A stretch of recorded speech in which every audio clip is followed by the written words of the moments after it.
السلام علیکم. اللہم صلی علی محمد وعلی آل محمد. سب سے پہلے اس موقع کا جو آپ نے مجھے دیا ہے اس کا مشکور ہوں، مگر اگر فاتحہ ہم پڑھ لیں 1 منٹ، جو کل رات پشاور میں کل دن میں سانحہ ہوا ہے، اب تک جو شہید ہیں ان کی تعداد 62 ہو چکی ہے اور شاید یہ تعداد مزید بڑھتی ہے.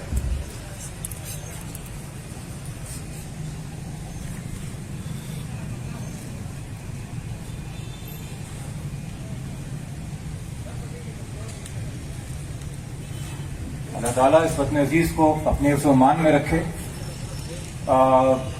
کل یقینی طور پہ جو حملہ ہوا وہ انسانوں پہ ہوا، ایک اور پہلو سے دیکھیں تو پاکستانیوں پہ ہوا، ایک اور زاویے سے دیکھیں تو پشتونوں پہ ہوا، مگر ایک اور زاویے سے دیکھیں تو اہل تشیعوں پہ بھی ہوا. یہ انسان کی تفریق یا انسان کو انسان کہنا، جانور کو جانور کہنا، یہ تو خدا کی مخلوق ہے. تو دور جدید میں دنیا میں ملک بن گئے تو پاکستانی کی شناخت آ گئی. پشتون ہونا یا پنجابی ہونا یا سندھی ہونا یا مہاجر ہونا یہ سلسلہ ہے ثقافت کا. اہل تشیع ہونا یا سنی ہونا یہ سلسلہ ہے اپنے عقیدے کا. یہ تمام باتیں جو ہیں ہماری جبلت، ہمارے خمیر سے جڑی ہوئی ہیں. ان کے اوپر تفریق پیدا کرنا یا ان کے اوپر کسی کو کمزور کرنا یا ان کے اوپر کسی کو نشانہ بنانا وہ ہر لحاظ سے قابل مذمت ہے. اور معذرت کے ساتھ ہماری بدقسمتی یہ رہی ہے کہ ہماری ریاست کی پالیسیاں یہ رہی ہیں کہ ان تفریقوں کو بجائے اس کے کہ عزت دیں کہ یہ گلدستہ ہے جس کو پاکستان کہتے ہیں، اس تفریق کی بنیاد کے اوپر لوگوں کے اوپر ان کے حقوق پامال کیے گئے ہیں، ان کو نشانہ بنایا گیا ہے. کسی طبقے کو طاقتور، کسی طبقے کو محفوظ اور کسی طبقے کو عدم تحفظ کا نشانہ بنایا گیا ہے. اب یہاں پہ جو پی ٹی ایم کا جلسہ ہے اور سندھ اسمبلی کے سامنے ہے اور کہا جا رہا ہے کہ یہ جلسہ جو ہے علی وزیر کی رہائی کے لیے ہے یا پی ٹی ایم کے جو باقی کارکنان ہیں جن کے ساتھ ناانصافی ہوئی ہے ان کی رہائی کے لیے، ان کی بیعت کے لیے ہے. مگر جہاں تک اس زاویے سے میں دیکھتا ہوں یہ دھرنا اس وقت پاکستان میں آج کی تاریخ میں واحد دھرنا ہے جو جمہوریت کے لیے ہے. اس کی وجہ یہ ہے کہ جو لانگ مارچ جا رہا ہے اسلام آباد کی طرف جو کراچی سے نکلا ہے، اس کو شاید اتنی اجازت دی اس بات کی گئی ہے کہ آپ اسلام آباد تک جائیں اور قیام کریں، چونکہ آپ نے ساتھ دیا علی وزیر کی گرفتاری میں، علی وزیر کے خلاف ایف آئی آر کاٹنے میں، علی وزیر کے خلاف مقدمہ اپنی طرف سے مضبوط بنانے میں اور ریاستی وکیل ہونے کے تحت علی وزیر کو جیل میں رکھنے کے لیے اور بیل ڈینائی کرنے کے لیے. اور یہی تمام ان کارکنوں کے ساتھ ہوا ہے جو سندھ میں اس صوبے کے اندر بار بار ایف آئی آروں کا نشانہ بنے ہیں. اور باشمول اس واقعے کے جو آج سے چند سال پہلے ہوا تھا، میں اس وقت منظور کے ساتھ ہی بیٹھا ہوا تھا جب حکم نامہ جاری ہوا سندھ ہوم منسٹری کا کہ منظور کے صوبے میں آنے میں اب پابندی لگ گئی ہے. تو یہ جو جھکاؤ بار بار ہوتا ہے، جن کو ہم ایک لفظ میں کہوں گا، مجھے بتائیے گا ہاتھ کھڑا کر کے، اگر پچھلے 3 مہینے میں آپ نے یہ لفظ سنا ہو جو 3 سال سے اپوزیشن کی زبان پہ تھا، اور وہ لفظ ہے سلیکٹر. 3 مہینے سے کسی سیاسی جلسے میں، کسی ٹیلی ویژن پروگرام کے اندر کوئی اپوزیشن جماعت یہ لفظ استعمال اب نہیں کرتی. الٹا یہ استعمال کیا جاتا ہے کہ امپائر نیوٹرل ہو گیا ہے. امپائر سے مراد پاکستان کی افواج، ہمارے اساس ادارے جس کو ہم اسٹیبلشمنٹ بھی کہتے ہیں، جس کو ہم ریاست بھی کہتے ہیں. مذاق کی بات یہ ہے کہ جمہوریت کے میچ میں جس کو 12واں کھلاڑی ہونا چاہیے تھا، کہ جس کا کام ہو 11ویں کھلاڑی کو پانی پلانا، ان کی تیمارداری کرنا، اگر ان میں سے کوئی انجر ہو جائے تو ان کی جگہ آ کے فیلڈنگ کرنا، اس 12ویں کھلاڑی کو آپ نے جمہوریت کے میچ کا امپائر بنایا ہوا ہے. کسی بھی مہذب معاشرے میں، کسی بھی جمہوری معاشرے میں سیاست سے میدان سے باہر رہتی ہے افواج، سیاست کے میدان سے باہر رہتے ہیں اساس ادارے. ان کو جنگ کے ٹائم پہ، ان کو مشکل وقت میں بلایا جاتا ہے. آپ نے ان کو میچ کا امپائر تسلیم کر کے یہیں پہ خوشی کا اظہار کر دیا ہے کہ جی فی الحال امپائر جو ہے وہ نیوٹرل ہے. تو ہم اس کو سلیکٹر نہیں کہیں گے، بلکہ اب یہ جنگ جاری ہے نون لیگ، پیپلز پارٹی اور باقی جماعتوں کے اندر کہ اگلا سلیکٹڈ کون ہوگا. یعنی کہ کبھی شکایت نہیں تھی کہ سلیکٹر سلیکشن کیوں کر رہا ہے، شکایت یہ تھی کہ آپ نے عمران خان کی سلیکشن کیوں کی، آپ ہماری سلیکشن کرتے، ہم آپ کو بہتر ٹرمز دیتے. تو پاکستان کی بڑی جماعتوں کے اندر چونکہ جو یہ پی ٹی ایم کا سلسلہ شروع ہوا اور آپ پہ جو ایف آئی آر کٹنا شروع ہوئی اور آپ کو جو ایک طریقے سے اگنور کیا گیا اور آپ کے جتنے بھی جمہوری اور پرامن مظاہرے ہوتے گئے ان کو اگنور کیا. یہ سلسلہ 2018 پہلے سے چل رہا ہے, یہ ہائیبریڈ رجیم کے آنے پہلے سے چل رہا ہے. یہ نون لیگ کے دور میں بھی ہوا, یہ اس وقت بھی پیپلز پارٹی کے دور میں سندھ میں ہوا, اور ابھی بھی پیپلز پارٹی کے دور میں سندھ میں ہو رہا ہے. تو پی ٹی آئی اس حوالے سے کوئی نیا فینومینا نہیں ہے, اور اس کی بنیادی وجہ کیا ہے کہ وہ آپ کی جمہوریت کے خلاف کیوں ہے. چونکہ جو روایتی سیاسی پارٹیاں ہیں ان کے ساتھ ڈیل کرنا اسی لیے آسان ہے چونکہ یہ سیاست کے پیشے میں نہیں ہے, یہ عوامی خدمت کے پیشے میں نہیں ہے, یہ اقتدار میں رہنے کے پیشے میں ہے. یہ ایک غلط فلسفہ ہے, یہ ایک غلط فلسفہ ہے کہ پیپلز پارٹی جو ہے صرف بھٹو کی پارٹی ہے, ایک خاندان کی پارٹی ہے, یا نون لیگ جو ہے وہ صرف نواز شریف کے خاندان کی پارٹی ہے. یہ ایک خاندان کی نہیں, یہ خاندانوں کی پارٹی ہے.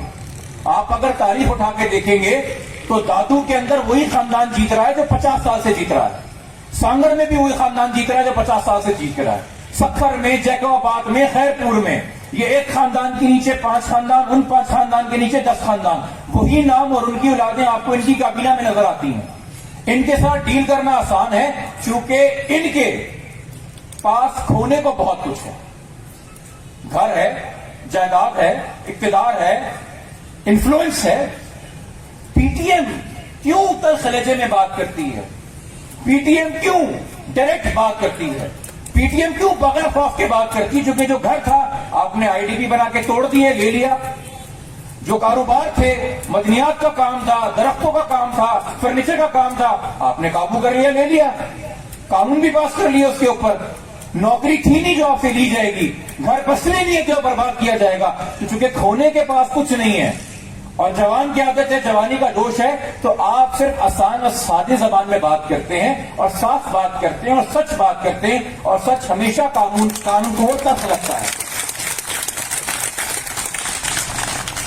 علی وزیر کی بغاوت بھی یہی ہے کہ وہ سچ بولتا ہے, منظور پشتین کی بغاوت بھی یہی ہے کہ وہ سچ بولتا ہے, طاہر مسعود کی بغاوت بھی یہی ہے کہ وہ سچ بولتا ہے. تو سچ بولنے والا اس معاشرے کے اندر قبول نہیں ہے.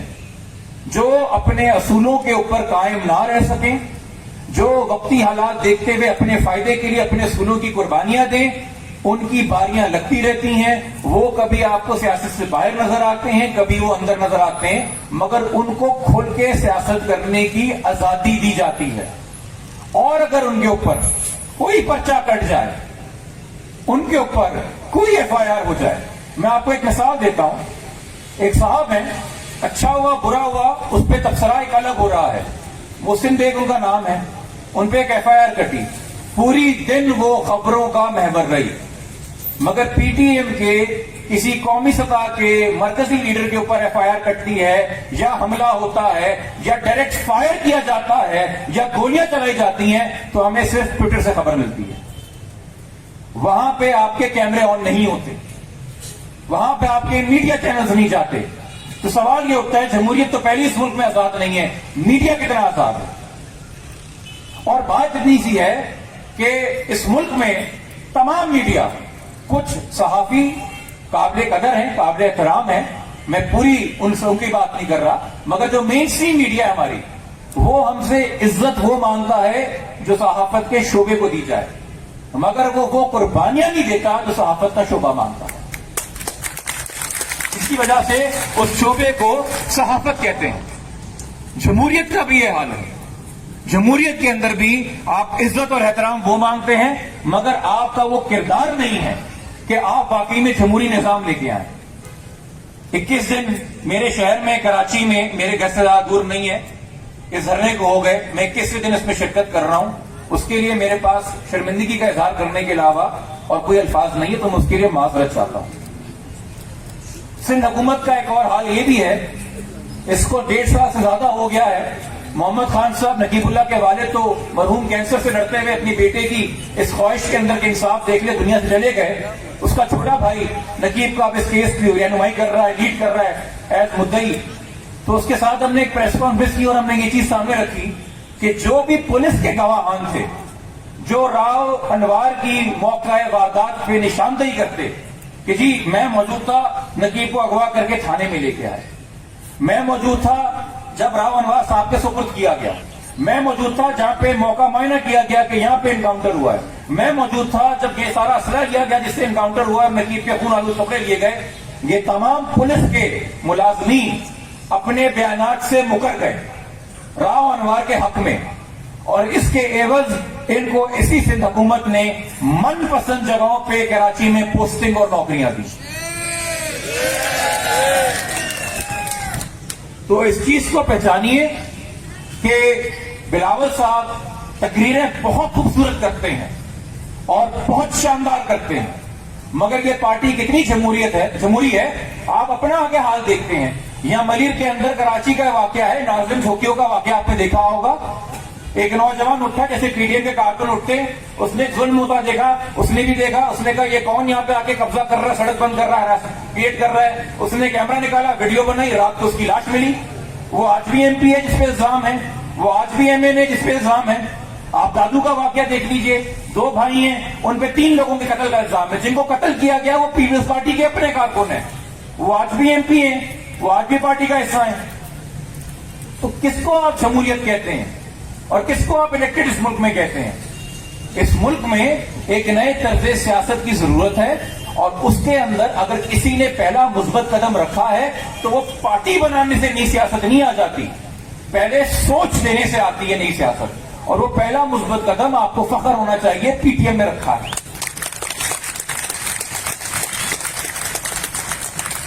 ہمیں بڑا مان ہے اپنے آپ پہ, ہم اپنے آپ کو بڑا social media, civil society, human rights activist کہتے ہیں. ہم پہ بھی بڑے پرچے کٹتے ہیں, ہمیں بھی بڑی بار تھریٹس آئی ہیں, ہمیں بھی لگتا ہے ہم نے بڑی قربانیاں دی. مگر یہ اعتراف کرنے کی بات ہے کہ ایک فرد واحد سے قومیں نہیں بدلتی, آپ کو تحریک بنانی پڑتی ہے.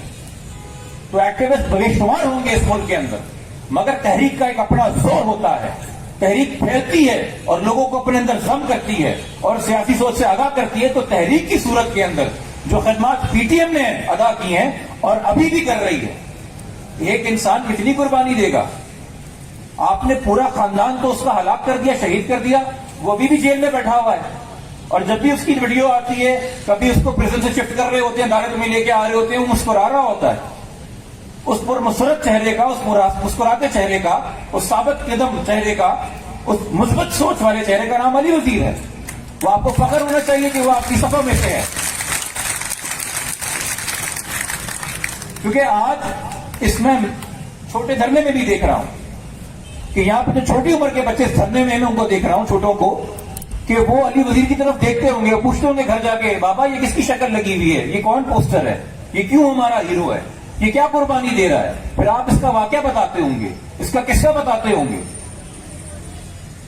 ضروری نہیں ہے اس نے کوئی بہت بڑا ورلڈ کپ جیتا ہو, بچوں کو متاثر کرنے کے لیے ورلڈ کپ جیتنا ضروری نہیں ہے. آپ اپنے کردار سے بھی بچوں کو متاثر کر سکتے ہیں, جو علی وزیر کر رہا ہے. تو اسی بات کو میں آخر میں دہرانا چاہوں گا کہ سیاست کے 12ویں کھلاڑی کو جنہوں نے امپائر بنایا ہے, وہ آپ کے ساتھ کبھی وہ انصاف نہیں کر سکیں گے جس انصاف کے لیے آپ نکلے ہیں, جس حق کے لیے آپ نکلے ہیں, جس وقار کے لیے آپ نکلے ہیں, جو پاکستان کے شہری ہونے کے ناطے, خدا کے مخلوق ہونے کے ناطے آپ کا قدرتی حق بھی ہے اور آپ کا آئینی حق بھی ہے.